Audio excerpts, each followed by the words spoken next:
नमस्कार दोस्तों, स्वागत है आप सभी का बिहारी मीडिया न्यूज चैनल में। आज हम आपको बताएंगे कि बिहार में कैसे हलचल और खुशखबरी की बारिश हो रही है। साथ ही देखेंगे कि पटना मेट्रो कैसे राजधानी के लोगों का सफर आसान और तेज बनाने जा रही है और किस तरह 40 किलोमीटर प्रति घंटे की रफ्तार से मेट्रो चलने वाली है। साथ ही जानेंगे कि वाटर मेट्रो सेवा किस तरह गंगा पर पर्यटकों और यात्रियों के लिए सफर को नया अनुभव देगी। देखेंगे कि मोकामा में बनने वाले भव्य तिरुपति मंदिर किस तरह बिहार और उत्तर भारत के श्रद्धालुओं के लिए आसान दर्शन का रास्ता खोलेगी। इसके अलावा समझेंगे कि त्योहार के दौरान 127 स्थानों को हाई अलर्ट पर क्यों रखा गया है और सोशल मीडिया पर कैसे नजर रखी जा रही है। साथ ही देखेंगे कि मछुआरों को किस तरह 90% तक का अनुदान मिलेगा और बक्सर पटना नई फास्ट पैसेंजर ट्रेन किस तरह आपकी यात्रा को आरामदायक और तेज बनाएगी। और अंत में जानेंगे कि बिहार विधानसभा चुनाव की तैयारियां किस तरह जोर पर है। तो बने रहिए हमारे साथ, क्योंकि हम आपको बताएंगे सब कुछ एकदम आसान और सटीक अंदाज में। तो आगे बढ़ने से पहले आप सभी कमेंट बॉक्स में ये जरूर बताएं कि आप ये वीडियो किस जिला से देख रहे हैं। तो चलिए शुरू करते हैं पहली खबर से।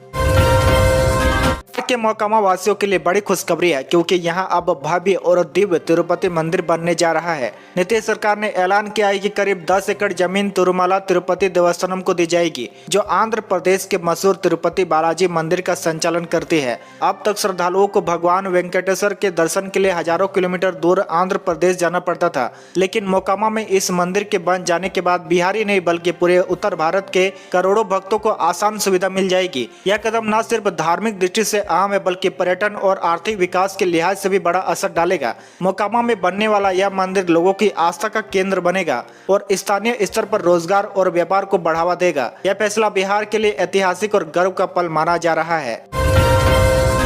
सरकार अब आधार सेवाओं को और आसान और सुरक्षित बनाने जा रहा है। दिसंबर 2025 तक नया ई आधार ऐप लॉन्च हो जाएगा, जिसमें फेस स्कैन और क्यूआर कोड से वेरिफिकेशन जैसी आधुनिक तकनीक होगी। सबसे खास बात यह है कि अब आधार कार्ड व्हाट्सएप पर भी मिल सकेगा, यानी अब ना तो फोटोकॉपी की झंझट रहेगी और न ही अलग से डाउनलोड करने की परेशानी होगी। बस आपके मोबाइल नंबर का आधार से लिंक होना जरूरी है। इसके बाद UIDAI के ऑफिशियल व्हाट्सएप नंबर पर हाई लिखकर भेजना होगा। फिर चैट बोर्ड आपको आधार डाउनलोड करने विकल्प देगा। मोबाइल नंबर वेरीफाई करने के बाद एक OTP आएगा, जिसे दर्ज करते ही आपका डिजिटल आधार आपके व्हाट्सएप पर सुरक्षित लिंक के साथ मिल जाएगा। अब आप इसे सीधे शेयर कर सकते हैं, जिससे दस्तावेज हमेशा आपके हाथ में और पहले से कई ज्यादा सुरक्षित रहेंगे।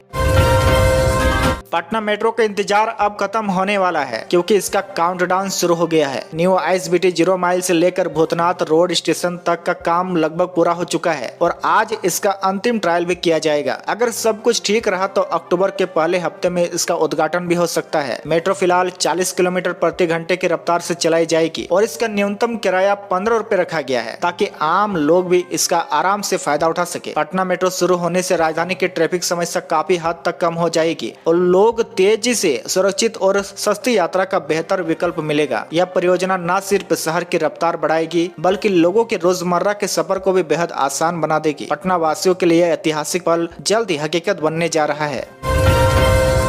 बिहार में अगले 3 दिन मौसम बिगड़ा रहेगा। मौसम विभाग ने पटना समेत 25 जिलों में बादल छाए रहने, तेज गर्जन और बिजली गिरने की चेतावनी जारी की है। इस दौरान 30 से 40 किलोमीटर प्रति घंटे की रफ्तार से तेज हवा चल सकती है। खासकर किशनगंज, अररिया और पूर्णिया जिलों में भारी बारिश का अलर्ट दिया गया है, जबकि पटना और आसपास के इलाकों में हल्की बारिश होने की संभावना जताई गई है। विभाग के मुताबिक अगले 5 दिनों तक तापमान में कोई खास बदलाव नहीं होगा, लेकिन आसमान में बादल और रुक रुक कर बारिश जारी रह सकती है। वहीं आपको बता दें कि 2 अक्टूबर को उत्तर पूर्व बिहार के जिलों में जोरदार बारिश की संभावना है और राजधानी में भी हल्की बौछारें पड़ सकती है। मौसम विभाग ने लोगों से अपील की है कि खराब मौसम और वज्रपात के दौरान खेतों या खुले मैदान में न जाए और सुरक्षित जगह पर ही रहे।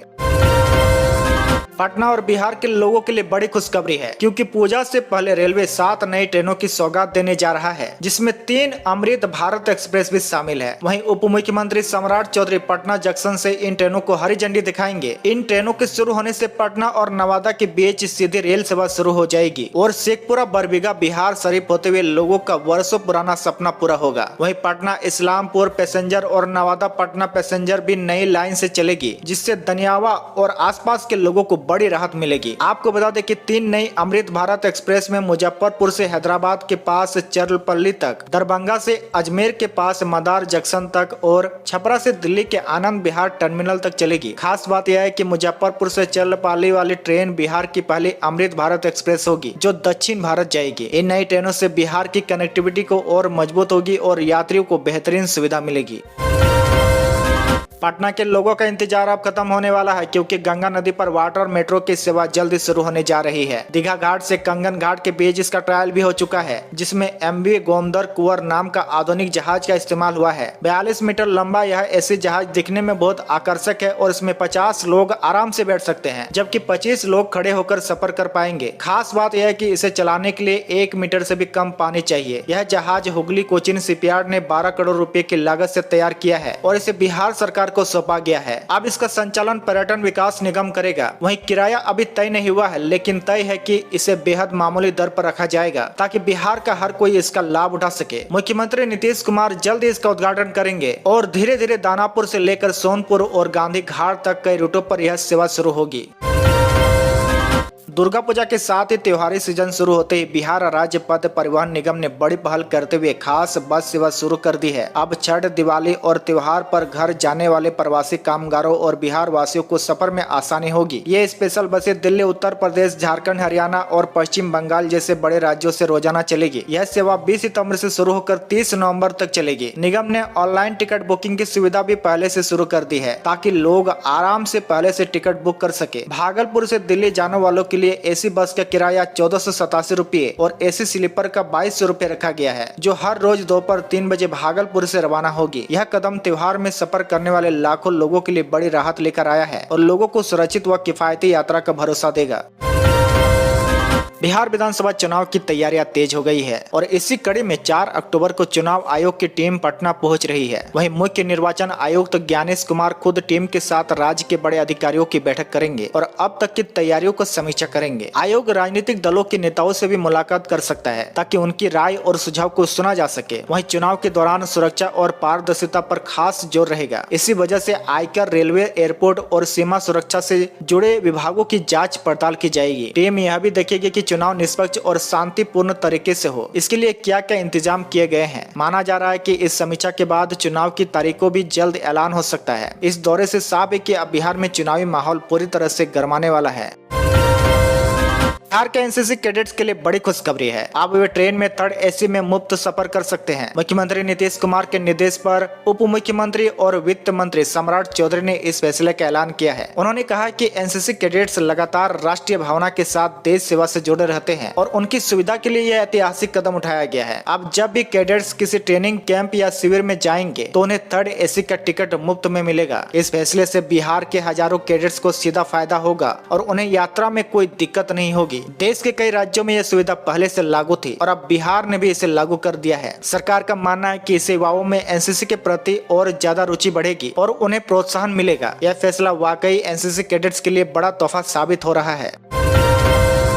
बिहार विधानसभा चुनाव का बिगुल बजते ही पूरे राज्य में बैनर पोस्टर पर बड़ी सख्ती होगी। चुनाव आयोग ने साफ निर्देश दिया है कि प्रेस नोट जारी होने के 48 घंटे के अंदर सरकारी दफ्तरों से सभी पोस्टर बैनर हटा दिए जाएंगे और 72 घंटे के भीतर पूरे क्षेत्र में राजनीतिक बैनर पोस्टर हटा दिए जाने चाहिए। जिला निर्वाचन पदाधिकारी डॉक्टर नवल किशोर चौधरी ने समीक्षा बैठक में सभी RO, ARO और अधिकारियों को चेतावनी देते हुए कहा कि चुनाव आचार संहिता लागू होने के बाद किसी भी तरह की लापरवाही बर्दाश्त नहीं होगी। वहीं सभी उम्मीदवारों के नामांकन के बाद उनके रोजाना चुनावी खर्चा का हिसाब भी रखा जाएगा। हर पदाधिकारी को अपने अपने विभाग से जुड़े रिपोर्ट समय पर देनी होगी ताकि चुनाव निष्पक्ष और शांतिपूर्ण तरीके से हो सके। अधिकारियों को यह भी कहा गया कि राजनीतिक दलों के बैठक कर नियम कायदे साफ बता दिए जाए ताकि कोई उल्लंघन न कर सके।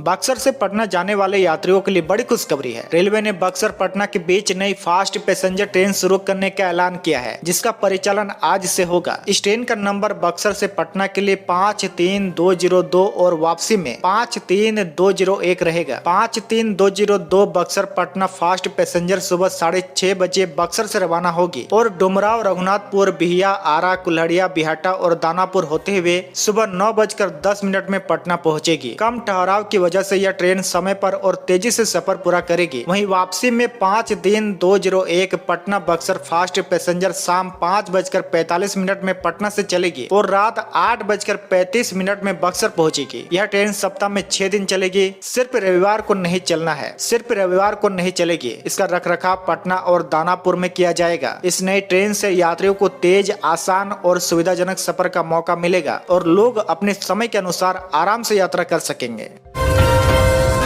बिहार चुनाव से पहले मछुआरों के लिए बड़ी खुशखबरी आई है। राज्य सरकार ने नाव और जाल पैकेज वितरण योजना की शुरू की है, जिसके तहत मछुआरों को 90% तक का अनुदान दिया जाएगा। इसका मकसद मछुआरों को कम खर्च में नाव और जाल उपलब्ध कराना है, ताकि वे अपने व्यवसाय को बढ़ा सके और आय में वृद्धि हो सके। इस योजना में फिशिंग लकड़ी की नाव की कीमत 1,24,000 रुपए रखी गई है। वहीं FRP नाव पैकेज की कीमत 1,54,400 रुपए और कोस्ट यानी कि फेंका जाल पैकेज 16,700 रुपए तय की गई है और प्रत्येक मछुआरों को इनमें से केवल एक पैकेज मिलेगा। आपको बता दें कि आवेदन पूरी तरह ऑनलाइन किया जाएगा और इच्छुक मछुआरे 31 दिसंबर 2025 तक fishers.bihar.government.in पर जाकर आवेदन कर सकते हैं। आवेदन के लिए मोबाइल नंबर, बैंक खाता, आधार और मत्स्य शिकार से संबंधित प्रमाण जरूरी होंगे। इस योजना का लाभ सभी पारंपरिक मछुआरे, महिला मछुआरे और अनुसूचित जाति एवं जनजाति के मछुआरे उठा सकते हैं। यह कदम बिहार के मत्स्य उद्योग को नई ऊंचाई देने वाला साबित होने वाला है।